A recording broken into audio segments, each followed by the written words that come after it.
Good day. Today, 11th November, the anniversary of the armistice that brought the fighting in the First World War to an end, witnesses a big protest in London, more fighting in the two ongoing wars that I've been discussing in these programs, the one in Gaza and the one in Ukraine, and perhaps most importantly in terms of the diplomacy, at least, an important meeting of Muslim leaders in Saudi Arabia.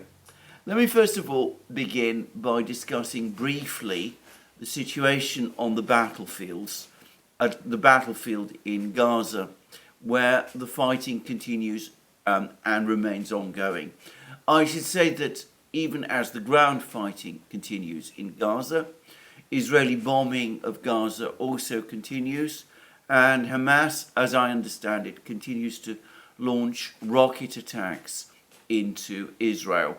So the air war continues, even if possibly, and this is just more an impression on my part than anything based on any kind of quantitative analysis, the amount of actual bombing for the moment has slowed to a certain degree. But anyway, there's been many reports, much discussion about the state of the fighting. And I have to say straight away that trying to work out the progress of the fighting is extremely difficult, and any assessment that one wants to make about who is gaining the upper hand, what the progress is, depends very much on the political biases of the source you go to. Colonel Richard Kemp in the Daily Telegraph, for example, speaks today of the Israelis exceeding all expectations, rapidly encircling Gaza City. He gives the impression that the Israelis have Hamas very much on the run. That's his take, though I would say that there is a notable absence of detail in his very broad brush discussion. And if Colonel Kemp will forgive me saying, I remember that he came up with similar optimistic assessments of how the Ukrainians were doing in their counteroffensive over the course of the summer, which also turned out to be wrong, though more recently he's been giving more realistic and I think far more accurate accounts of the state of the war in Ukraine. But anyway, that's one view. That's the view that people like Colonel Kemp have. Others, and there are many such others, take a completely different view. And I was reading this morning Simplicius the Thinker, for example. He speaks of Israeli armoured columns having rumbled into Gaza. He says that the pictures and films that he sees suggests that the Israeli soldiers are unwilling to leave their armoured vehicles and that they are under severe risk from snipers if they do. He appears to think that in fact this might even be a sensible precaution. But then he goes on to say that because the Israelis are basically stuck in their armoured vehicles, that means that progress, actual physical progress on the ground is extremely slow, and that the Israelis in effect have to shell and bomb to almost total destruction whatever buildings lie ahead of their armoured columns before they can advance, which, by the way, if true, would be a formula for compounding the already disastrously high level of civilian casualties. It may, by the way, also account for Secretary Blinken's comments yesterday that the civilian death toll in Gaza is too high, which it's difficult to see it as anything other than implied criticism of the way in which Israel is conducting its offensive in Gaza. But it has also be said that apart from making that statement, it seemed to me that, as is always the case now, Secretary Blinken had very little of use or importance to actually say. Now, putting all that aside, and I have to say my own leanings here, and they're just leanings because, this is entirely based on impressions, and I'm no kind of military analyst or expert. My own leanings are that Israeli progress is indeed very slow.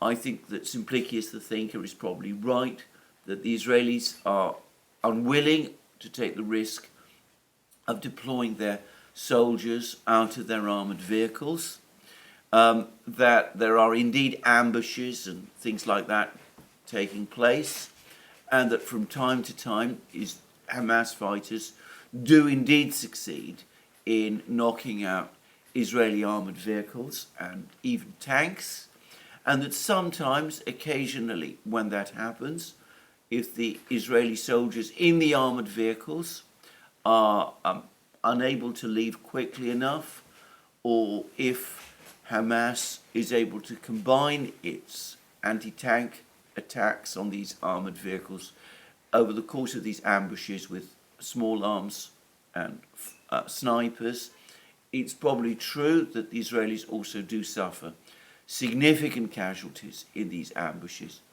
But this being the overall pattern of the war up to now, I would say on balance that this is probably working more to Hamas's advantage than to Israel's. The other events, which are undisputed, the fact that there is now apparently ongoing Israeli military pressure on hospitals across Gaza is entirely understandably triggering international outrage and leading to more talk about war crimes. And the longer, as I've said many times, this goes on for, the more incidents there are, like the ones in the hospital. The Al-Shifa hospital supposedly is surrounded. There's been statements made by the medical staff at the Al-Shifa hospital that they will not leave the hospital, that they have duties to their patients and that they will stay there. There's pictures now coming out of, there's been pictures which have been produced. I'm not sure who's taken these pictures, which appear to show operations being conducted in the most disastrously primitive conditions. Well, with every day of that continuing, all that we were hearing yesterday, all those comments we were reading about yesterday from US diplomats, now backed by former President Trump over the course of his campaign, that Israel, the United States, are losing the information war, that Iran is winning, as they would say. I don't see why Iran is involved, but anyway, that Iran and Hamas are winning the information war. All that is true. And to be clear, I don't think it is ultimately Iran and Hamas that are bringing this about. I think it is the conduct of the military campaign itself, the ferocity and with which it is being conducted, the undisputed reality of massive civilian deaths, the attacks on the hospitals. All of those things inevitably are solidifying international opposition to the United States and to Israel, and Hamas inevitably is becoming the beneficiary of this. I say that, though I want to reiterate again a point that I've made many times. Arab and Muslim governments around the world, and the Chinese and Russian governments have no liking for Hamas, no historic reason to like Hamas, and I don't think they do so. And moreover, I don't think they particularly want to see Hamas. In fact, I don't think they do want Hamas to emerge out of this crisis politically strengthened, as quite plausibly it might eventually be. But it is events that are shaping that outcome, and the cause of these events is the decision made right at the start of this crisis in October to launch a military campaign against Hamas in Gaza.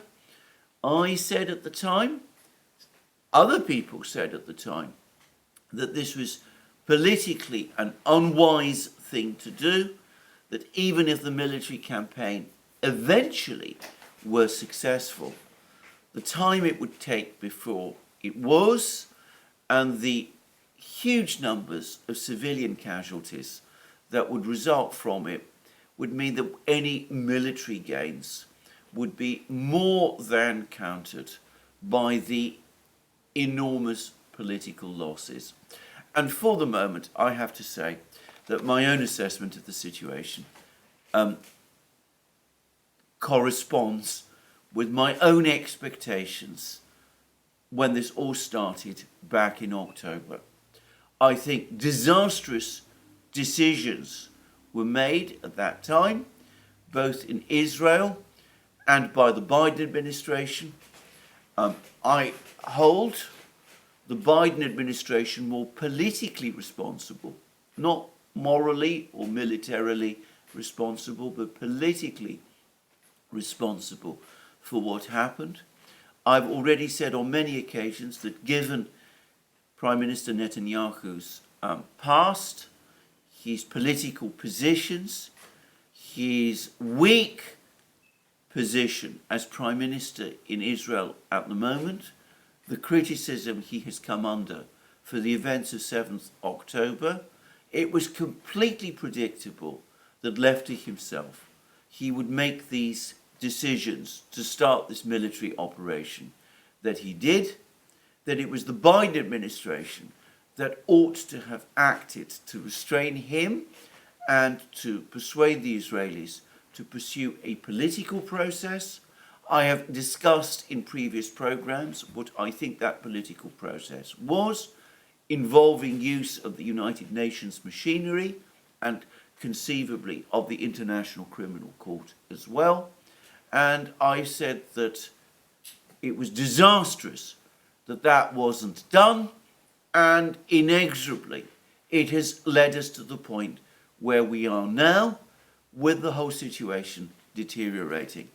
Now, before I continue with all of that, can I also say that since I brought up the subject, the topic of the International Criminal Court, I noticed that its chief prosecutor, Karim Khan, KC, he's a British lawyer, the person who was in such a hurry to issue an arrest warrant and an indictment of President Putin of Russia, because the Russian authorities, with or without direct instructions from President Putin, we have no direct knowledge about this, that the Russian authorities evacuated children from the war zone in Ukraine, making it possible for those children not only to survive, but eventually also, it seems to me, to be reunited to their families. As I've discussed this whole issue many times, and have discussed how civil law, child protection law, various civil statutes, of which, by the way, Russia is a party, would have provided any parents or children in this situation with full opportunities to resolve those, whatever problems arose. And there was no sign that the Russians, no sign that I could see, that the Russians were resigning from them.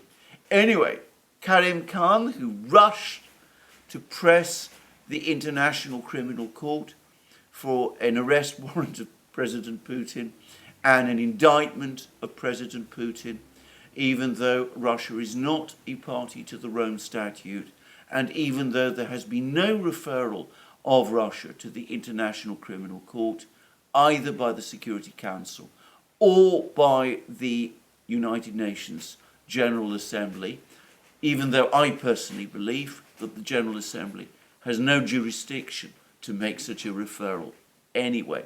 But anyway, Karim Khan, who rushed to make that, I think, completely misconceived request, which was accepted by the International Criminal Court for an arrest warrant and an indictment. He has been to Cairo and he has given a speech there which clearly shows that he is very much on the defensive. The International Criminal Court at the moment is very much on the defensive. There must be many, many people across the Muslim world, across the Arab world, across the global community altogether, asking why, in the light of all the pictures and films that have been made up to this point, the International Criminal Court, which issued its arrest warrant and indictment of President Putin, despite all the legal and other obstacles, has taken no similar action in relation to the events in the Middle East, in the Gaza conflict. And he provided what I thought was a mumbling explanation. You can find extracts from it in an article in The Guardian. A mumbling explanation says that he's watching the situation carefully. He's gone to the border crossings. He's not been able to enter Gaza himself. He's troubled by the fact that humanitarian aid is piling up in Egypt on the Egyptian side of the border crossings, and is not reaching people in Gaza. As I said, it was a mumbling explanation, entirely failing to explain, in my opinion, why he has not taken further action, which of course is completely unsurprising, because he must know that Western governments, including, by the way, the Dutch government, and it's important always to remember that the International Criminal Court is located in The Hague, that Western governments, who provide much of the funding for the International Criminal Court, would be furious if he did start issuing indictments and arrest warrants against Israeli officials, and Arab and Muslim governments and global South governments would be equally furious if he started issuing arrest warrants and indictments against Hamas officials without issuing arrest warrants and indictments of Israeli officials. So he does nothing. He just, as I said, gives mumbling statements, and one gets the sense that what he really wants is for the whole situation to somehow blow over and to go away, so that he can keep going with his attempted indictment of President Putin. Anyway, that's all I'm going to say today about the International Criminal Court. I think that it has completely failed in this matter. I think it is, as an institution, probably now living on borrowed time. But I'm not going to discuss it more deeply or further in this program. Anyway, let's go to the big diplomatic moves. And it's important again to remember the context. There's this terrible fighting going on in Gaza. There is this huge US military buildup which continues. There is this intensifying fighting between the US forces in the Middle East and various Shia militia groups. And there were reports yesterday that the Prime Minister of Iraq had contacted the chiefs of the Shia militias and had begged them to cease these attacks on American bases in Iraq itself. There's been attacks on American bases in Iraq, as well as the attacks on the American bases in Syria, which I discussed yesterday.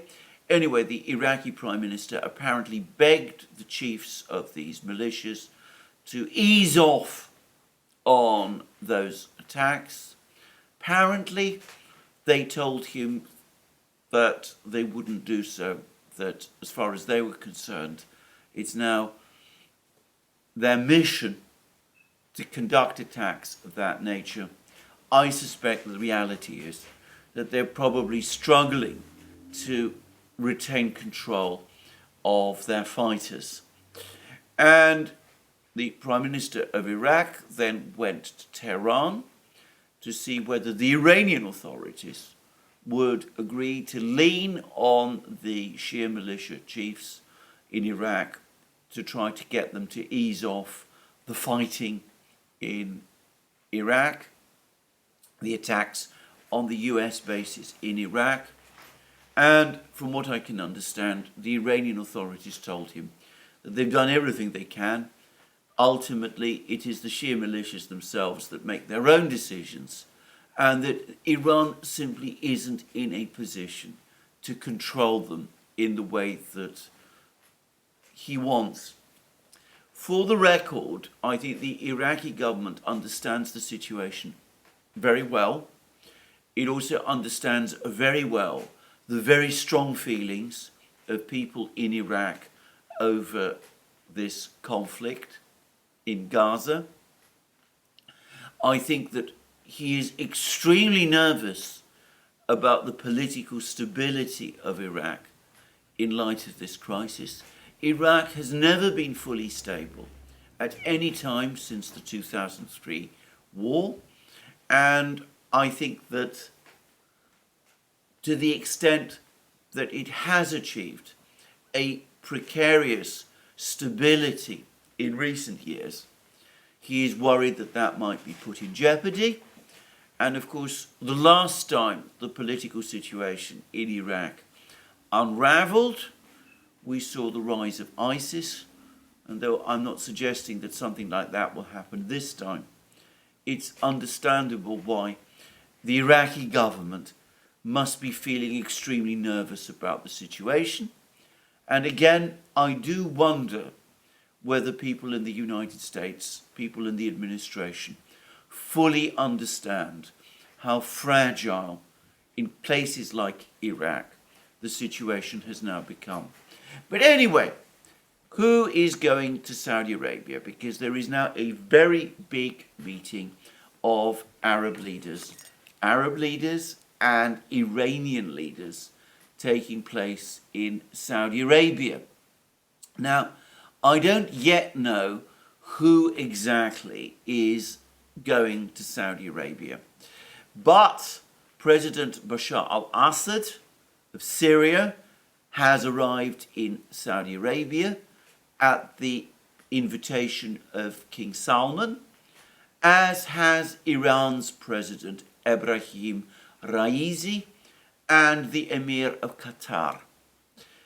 It could be that other Arab and Muslim leaders are going there as well. But note, first of all, that Assad, Raisi, and the Emir of Qatar are all there. Now, Syria is of course, in many respects, the frontline state. It is the state where there has been this long war between the Assad government and various Islamist insurgent groups, including the Muslim Brotherhood, which, as I said many times, is the organization that is affiliated to Hamas, and of which Hamas itself is in effect an outgrowth. So President Assad is there. He is an ally of Iran. He is an ally of Hezbollah, the powerful Shia militia based in Lebanon, and President Assad himself is the leader of the country which amongst the Arab states has historically held the position of Israel's most enduring and implacable enemy. Now, other Arab states in the region, Egypt and Jordan, have signed peace treaties with Israel. Those peace treaties are coming under increasing strain. Syria has never done so. Syria remains in a state of war, an official state of war with Israel, even though out-and-out fighting between Israel and Syria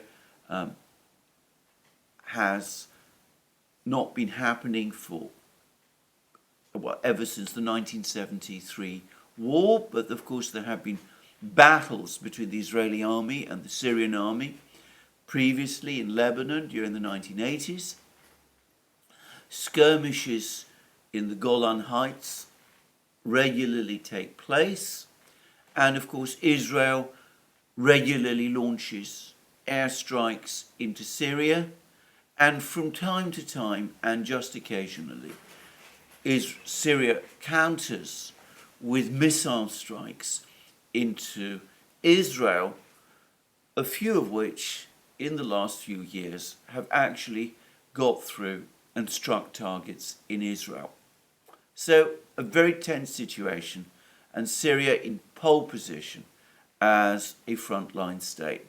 And of course, Syria is also the place where there are American bases in eastern Syria, in Deir ez-Zor region, American bases which exist without the permission of the Syrian government and without authorization from the United Nations, and where there's been fighting between US forces and Shia militias backed by Iran and allied to the Syrian government, and where the United States itself has conducted airstrikes against those Shia militias which, as I discussed in my program yesterday, are allied with the Syrian government. So President Assad, his visit to Saudi Arabia,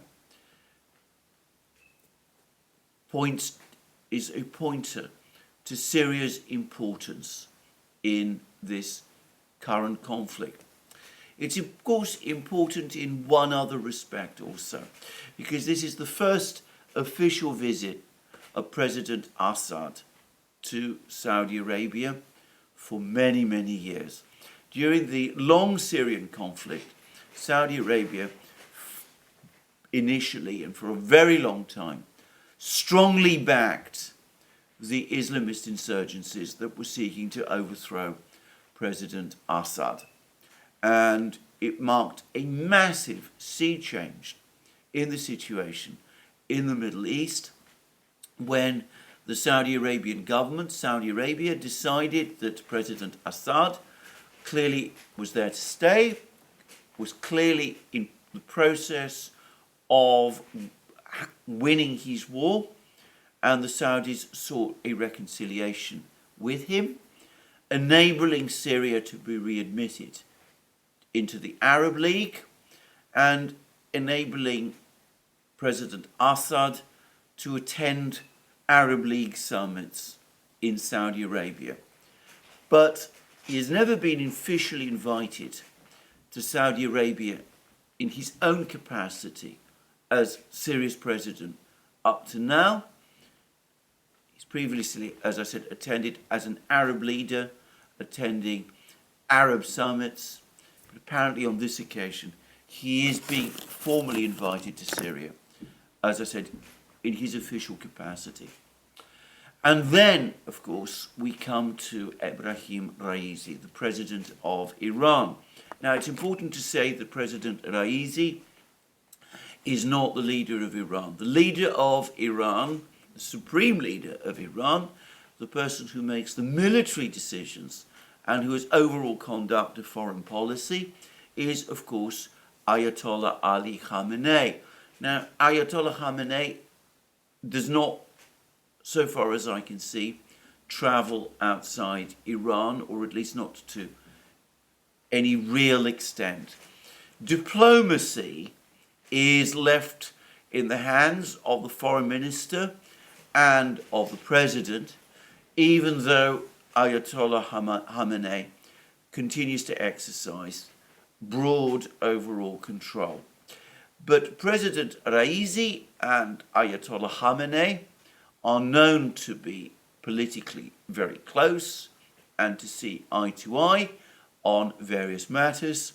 So, in a sense, it is not significant that it is Raisi as opposed to Khamenei who is currently arriving in Iran. And he too is in Iran at the personal invitation of King Salman. Now, until this year, Saudi Arabia and Iran were not only unfriendly, they were straightforward enemies. And it was well known that Saudi Arabia, alongside Israel and the United States, wanted to see regime change in Iran. And then early this year, as a result of Chinese mediation, the diplomatic revolution took place, which has changed the entire geopolitical geography of the Middle East. This diplomatic revolution was the reconciliation between Iran and Saudi Arabia. And the fact that President Raisi is now going to Saudi Arabia, note that at no point over the course of this crisis has President Biden visited Saudi Arabia. He was in the Middle East right at the start of this crisis back in October. He was supposed to meet Arab leaders in Jordan, but that visit was called off because the Arab leaders were incensed by his the apparent blank check he was giving to Israel at that time. I discussed this all in my programs then. But anyway, President Biden has never visited Saudi Arabia at any point over the course of this crisis. His Secretary of State, Tony Blinken, has done so and has had very, very tough discussions with the Saudis, which don't appear to have gone especially well. And on one occasion, he was kept waiting all night long before he eventually met the Saudi Prime Minister, Crown Prince Mohammed bin Salman, in what frankly looks like a studied insult. Anyway, other US officials, of course, like, as I understand it, CIA Director William Burns, have been to Saudi Arabia. But here we see that Saudi Arabia, a long-standing ally of the United States, a de facto ally over the last years of Israel, though Saudi Arabia and Israel have never fully normalized relations or achieved diplomatic relations with each other. Anyway, Saudi Arabia is formally inviting President Raisi of Iran to attend this summit. And of course, Iran also is in pole position in this conflict. I've discussed in several programs now, we've also discussed on the Duran, that the scale of the US military buildup in the Middle East, the deployment of 2 carrier groups in the Eastern Mediterranean, the deployment of F-35 fighter jets and A-10 Thunderbolt ground attack aircraft, the repeated warnings made by the United States, the deployment of the Ohio-class cruise missile submarine to the Red Sea, and perhaps to the coast of Yemen or Saudi Arabia, all of that only makes sense in terms of the positioning of these military forces ahead of a potential strike on Iran. So far, as I said, there doesn't appear to have been any formal decision in the United States made to strike at Iran. I get the sense, as I said, that there's discussions and arguments about this within the administration. There's obviously dissension within the administration over exactly what to do. But I've said that there are people in Washington who have been hankering for an attack on Iran for many, many years now. And this huge assembly of forces, the Shia militia attacks on US bases, and the crisis in Gaza, potentially all create the conditions for this strike on Iran finally to take place. And it must be assumed that the Iranians, observing all these enormous military deployments, that they must be taking countermeasures, military countermeasures. And I remember some weeks ago there were reports that Iranian missile bases were being placed on alert and that Iranian missiles were being deployed to their launch positions. So, Ebrahim Raisi, again, an absolutely key player in this crisis. Iran is now, like Saudi Arabia, in the process of becoming a BRICS state. They have been at the center of a lot of the diplomacy that's been taking place in the Middle East over the last few weeks since this crisis began. And Ebrahim Raisi is going to Saudi Arabia. So the two most powerful leaders in the Middle East, Prime Minister MBS and President Raisi, on behalf of their two supreme leaders, King Salman and Ayatollah Khamenei, are now going to be meeting and conferring with each other. And the third leader, who is also going to Saudi Arabia, is the Emir of Qatar. Now, Qatar is a Gulf monarchy. It is immensely rich. It is an oil producer, but it's also a key gas producer. The Qatari royal family, like the Saudi royal family, are both followers of the doctrines of the 18th century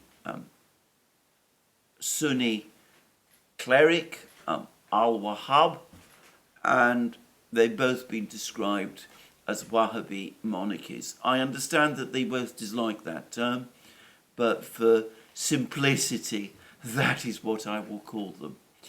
Despite this religious and ideological affinity, they do not get on.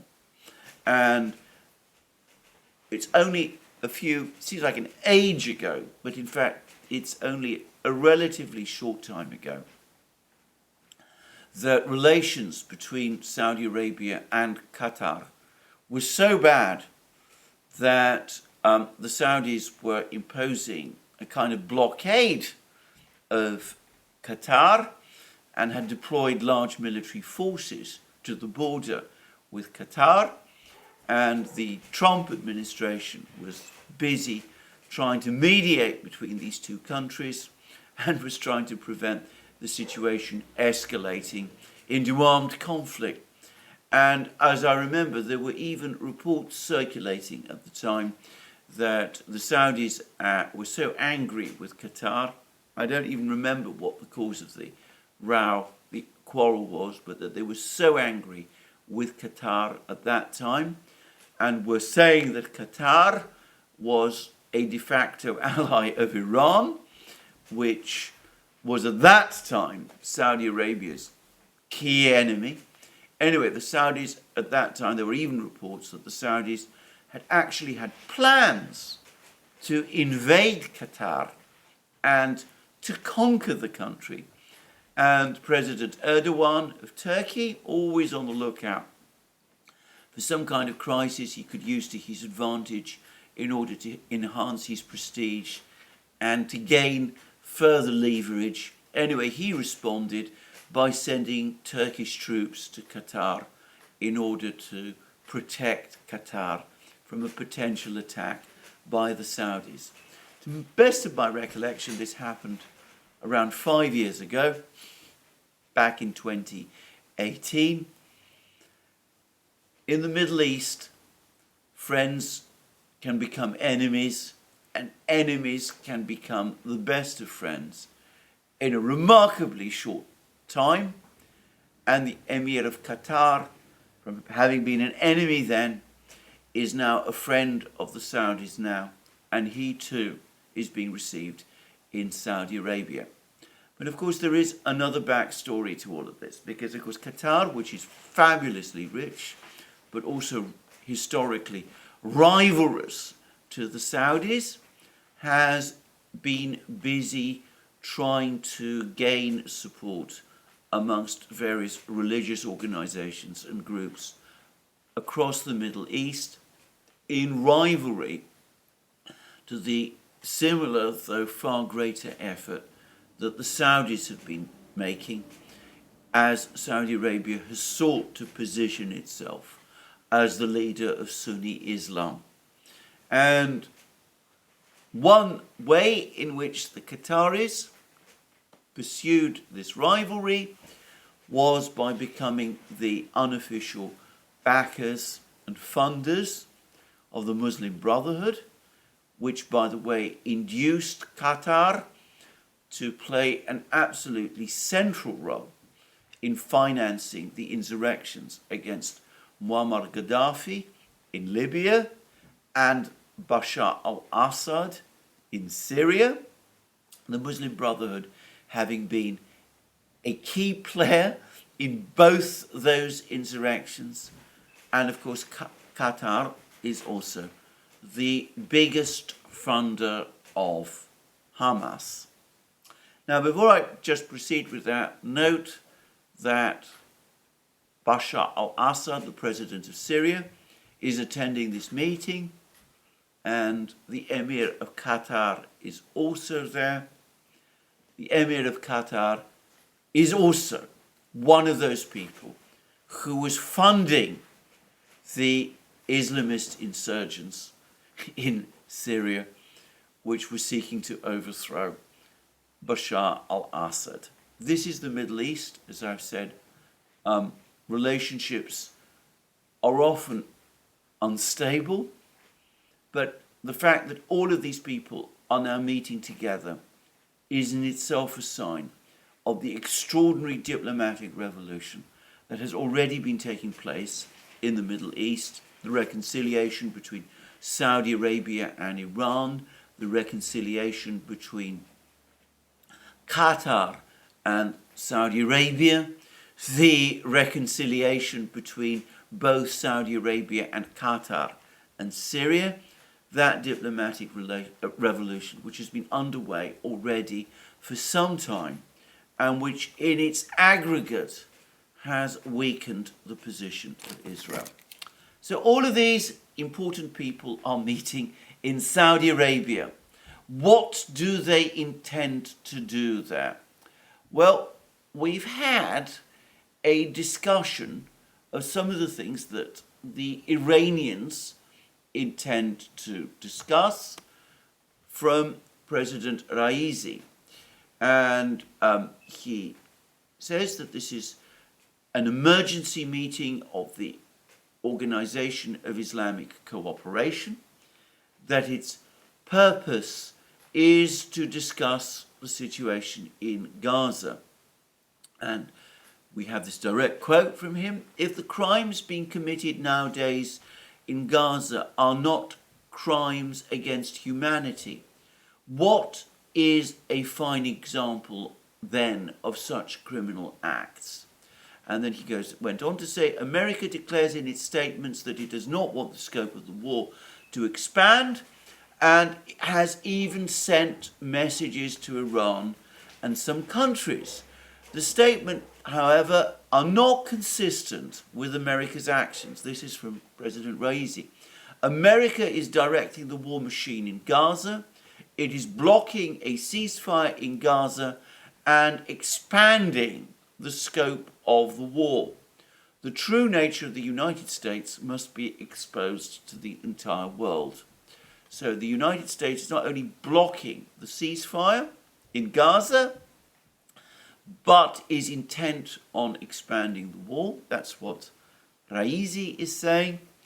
And of course, what he means by that is that the United States, despite assurances to Iran that it is not intending to attack Iran, is in fact taking steps that look preparatory to an attack on Iran. And then Raisi went on to say heads of Muslim countries are expected to come up with a landmark decision on the issue of Palestine, which is the most pressing matter in the world. This decision should then be fully implemented and put into effect. The arena is no longer the sphere of words and declaration of positions. It should be the scene of actions. Well, these are strong but vague words. They do suggest that some kind of decision, in principle, to make some kind of general statement about Palestine has already been made. Raisi tells us that this is going to be a landmark decision. I suspect that following this, we're going to see a joint resolution or joint draft resolution, perhaps to the UN Security Council or to the General Assembly. And note that Raisi speaks about this decision, whatever it is, should be fully implemented and put into effect. Conceivably, we might be looking at also threats of embargoes, oil embargoes, not, I think, the kind of general oil embargo which we saw in 1973. I don't think anybody in OPEC, in the Middle East, is looking to impose something of that nature. But there's been accumulating demands for an oil and energy embargo by the Muslim states of Israel. And of course, that could conceivably cause some problems for the Israeli economy. Speaking about that, there's also been various reports circulating that the Israeli economy is now showing more strains. The Israeli Central Bank is saying that the cost of the war in Gaza to Israel is now around $600 million a day. It says that Israel's debt position has deteriorated. It was its debt to GDP ratio was 60% of GDP at the start of the conflict. That has now risen to 65% of GDP, and of course it is continuing to grow. Large numbers of Israeli men are now in the army. I've seen a report which says that 8% of the entire male workforce has now been conscripted into the military. The United States will no doubt do what it can to make up for the financial problems. But it's always important to remember that behind the financial problems, there are always problems in the real economy, and it's difficult to see how imports won't grow in a situation where the productive side of the economy is under stress. And I've been reading some reports which suggest that Israel's economy overall is now looking at an 11% GDP contraction over the course of this war, which would be a very severe contraction by any standard. Anyway, if there is an embargo, if there is a blockade on oil and energy exports to Israel, then of course all of that is going to make the situation worse, though I'm not able to say how much worse. Anyway, an important visit, important meeting in Saudi Arabia. We will see what comes. All of this should be seen as part of the accumulating pressure growing on Israel, on the United States, on European countries, not just from the Muslim world, but from the global community generally. More demands for ceasefires, people very taking these humanitarian pauses that we're seeing, refusing to take them especially seriously. 4-hour humanitarian pauses a day are not impressing anyone around the world. In fact, as I discussed yesterday, they might actually be solidifying criticism rather than lessening it. But there we are. That pressure likely to grow. And I'm going to say this. A couple of days ago, Ehud Barak, the former Israeli Prime Minister, said that Israel has roughly 3 weeks in which to complete its operation in Gaza before the accumulated political pressure becomes overwhelming. I am not sure about his timetable. I suspect that might be too short, but perhaps it would be fair to say that if Israel has not succeeded in achieving some kind of military outcome in Gaza by the end of this year, it's some weeks away now, but not that far away, well, then I suspect that the political pressures are going to start to become overwhelming, and that the President of the United States himself, Joe Biden, deep by that point in the campaigning season, with the election, the November 2024 election, looming, is going to find himself in deepening political trouble. So the next couple of weeks, I suspect, are going to be decisive in the evolution of this crisis, and unless Israel can achieve a military victory within that time, then I personally suspect that the pressures, as I said, will grow to the point where a victory becomes unachievable and a ceasefire becomes unavoidable, which, to be clear, would be a political defeat, almost certainly signalling Prime Minister Netanyahu's forced departure from the office of Prime Minister, and dealing President Biden himself significant political damage, and quite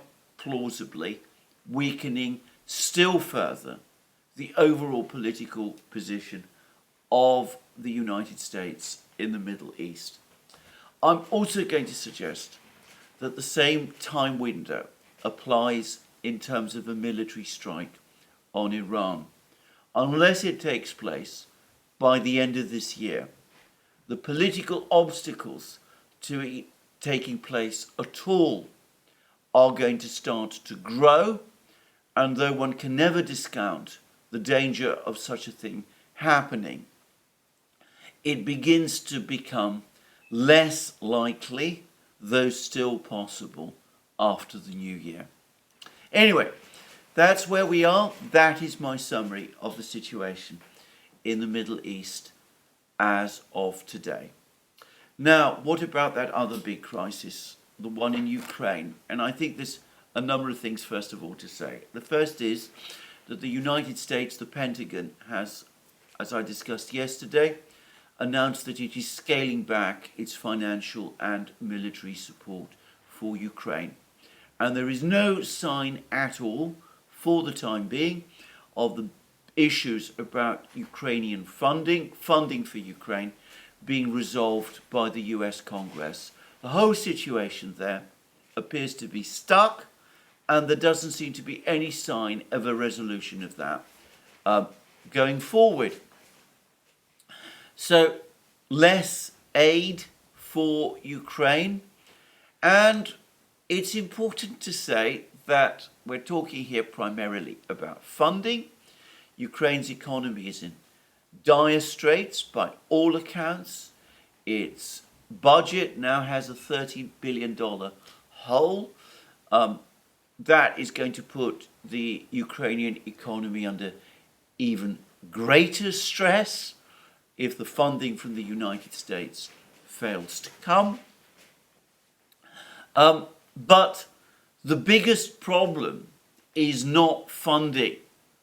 It is supplies of military equipment. And Germany continues to supply. I understand it's now stripping itself of pretty much all of its remaining Patriot missile batteries. The current German government is so deep into this crisis that it doesn't seem to have any idea of any sort of way out. Chancellor Olaf Scholz, apparently talking to the Bundeswehr, has said that the West, Germany, must look forward to a long war in Ukraine. He doesn't explain how that war can be fought or won by Ukraine, how a long war can work to Ukraine's advantage. General Zaluzhny, the overall commander of the Ukrainian forces, has essentially already said that Ukraine cannot win a long war against Russia. But Chancellor Scholz still insists that Ukraine must win that war. So Germany continues to roll out its Patriot missiles, despite the fact that I suspect there's more and more skepticism about all of this in Germany itself. Olaf Scholz, his government, shows all the signs of people who are beleaguered and on the defensive, and who therefore respond simply by doubling down. But anyway, that is Germany. The EU, facing entrenched opposition to further funding for Ukraine from Hungary and I suspect Slovakia also, is now coming up with this bizarre idea of trying to circumvent opposition from Hungary and Slovakia to direct funding by actually extending credit lines to Ukraine, a suggestion originally made by President Zelensky to the United States.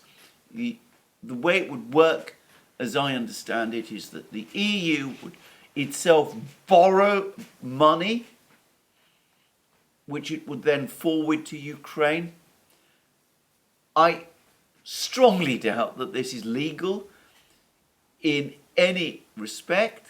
Talk about doing this, the talk is that 50 billion euros is going to be supplied to Ukraine in this way at a time when the EU's economy is slipping into recession, at a time when budgetary problems are known to be increasing in various EU countries.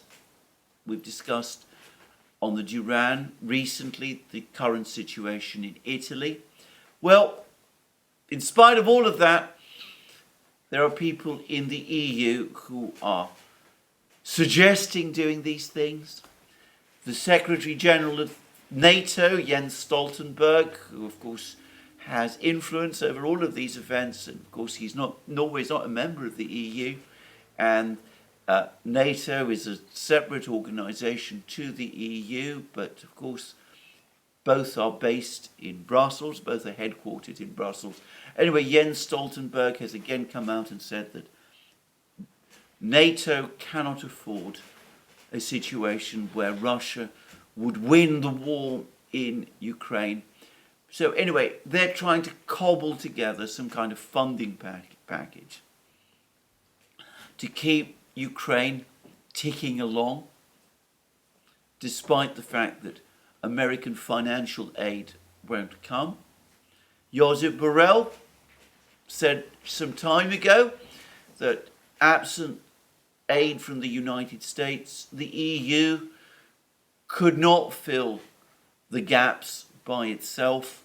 We see the EU going into debt and taking what are probably illegal steps to try to do that nonetheless. All of this is ultimately unsustainable if the Americans fail to provide funding. And I think this is something that everyone needs to understand. The EU is in no condition to provide unlimited funding to Ukraine. There will eventually be an ever greater backlash from more and more EU states, and indeed from EU electorates, and besides, the economic situation itself might make it impossible to continue to do this.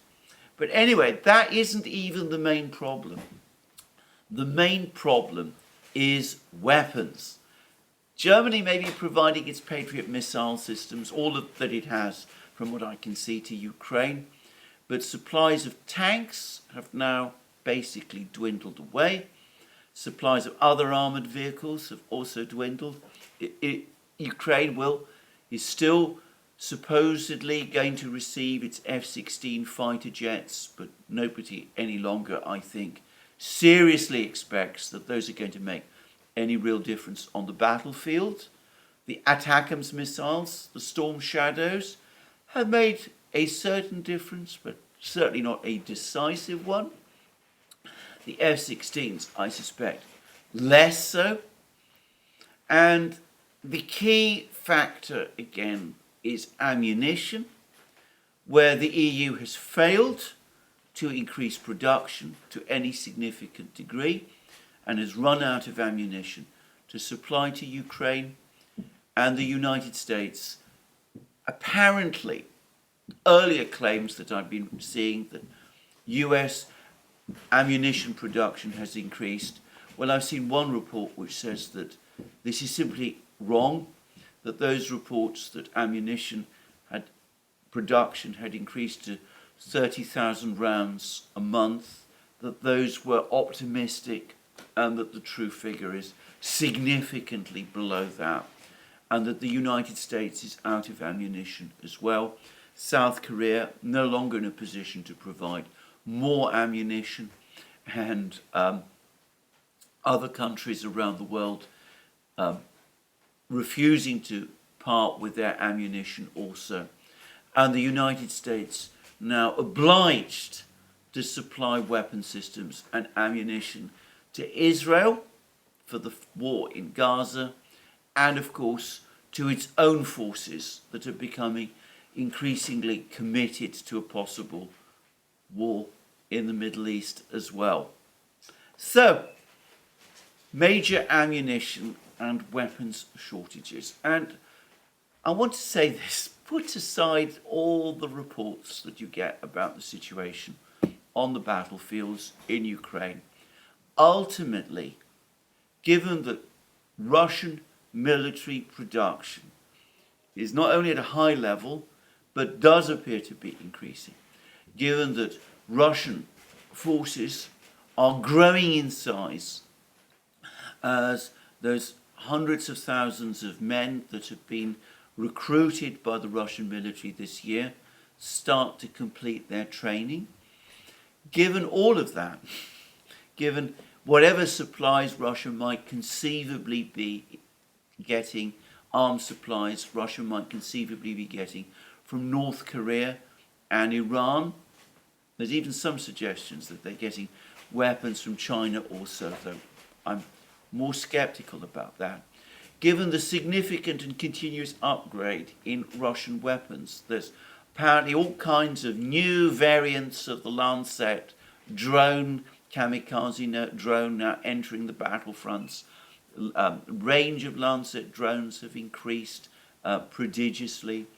All of those things, given all of this, putting aside the information you get from the battlefronts, this war can only have one outcome, and that is victory for Russia.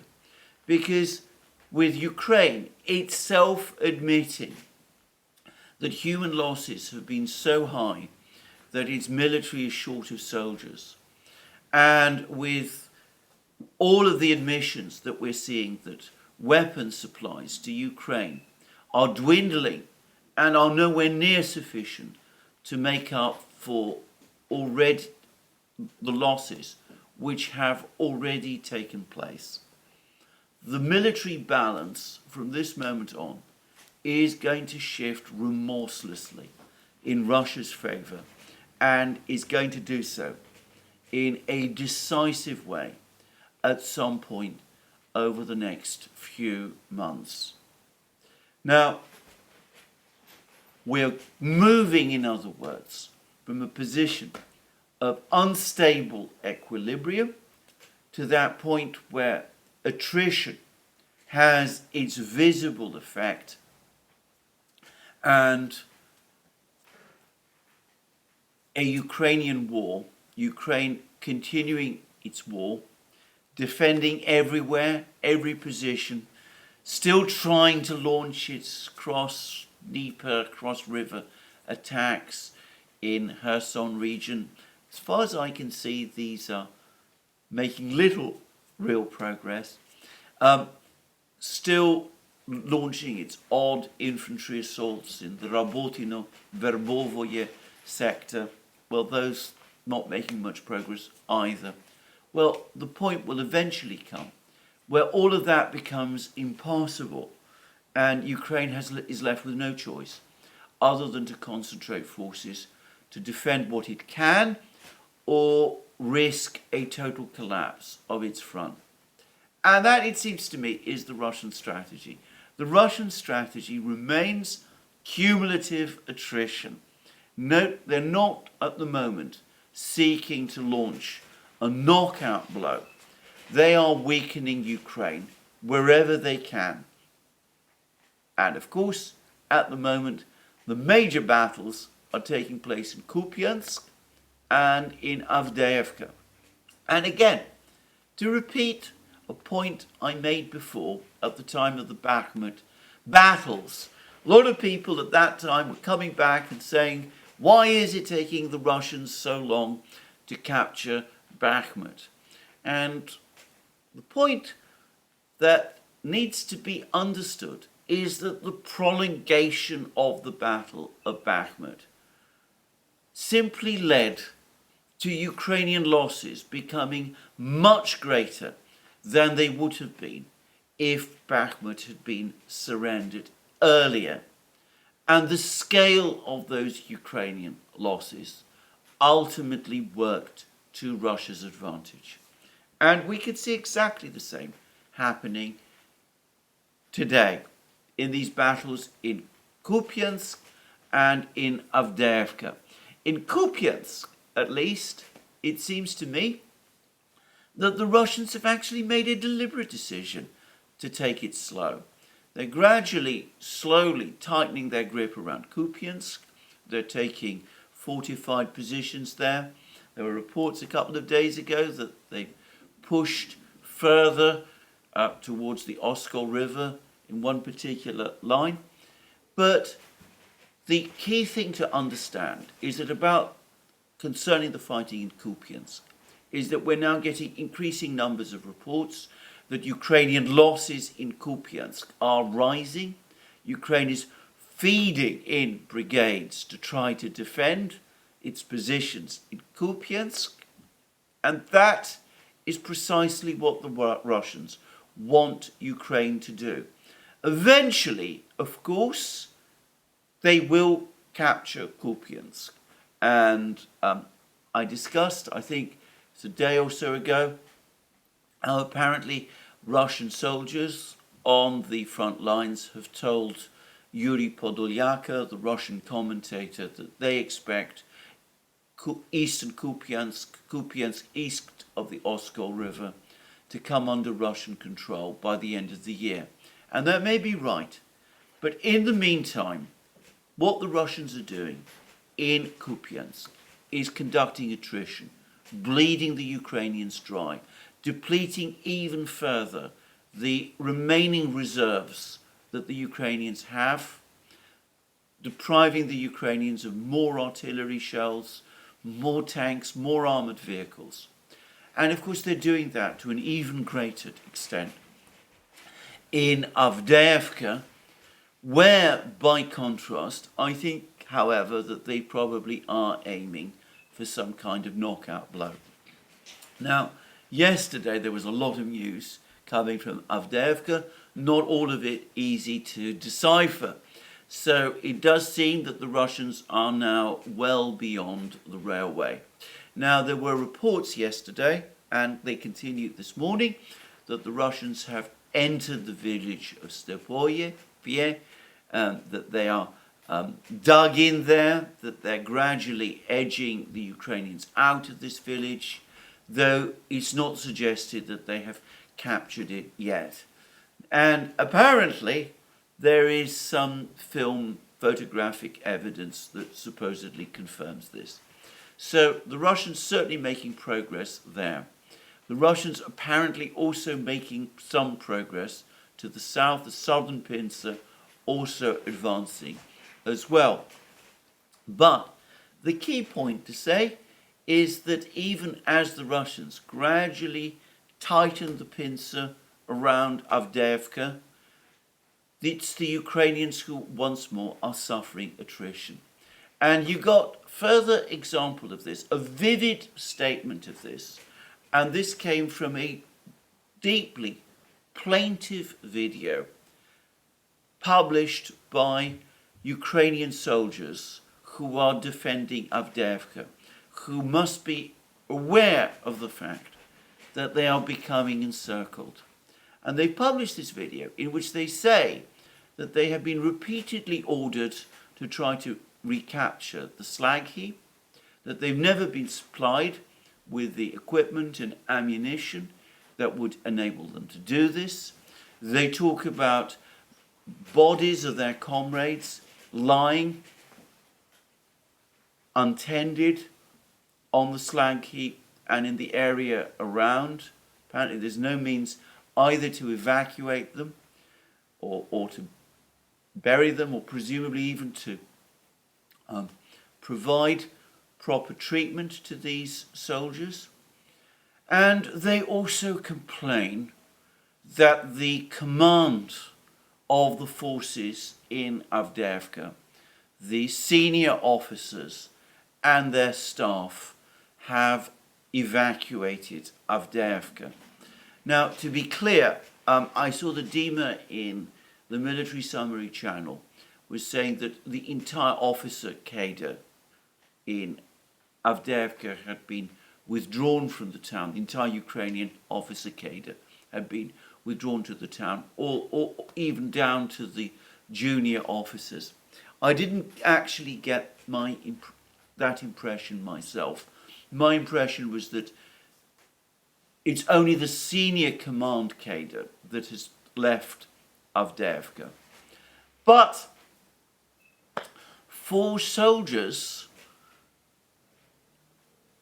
in Avdeyevka, the evacuation of their command staff must seem like an abandonment, especially in this part of the world, the former Soviet Union, the former Tsarist Empire, where there is, as I've said many times, a cultural assumption that in battle the officers and commanders lead their men into battle, something which I appreciate and understand is not the practice in Western and especially the American militaries.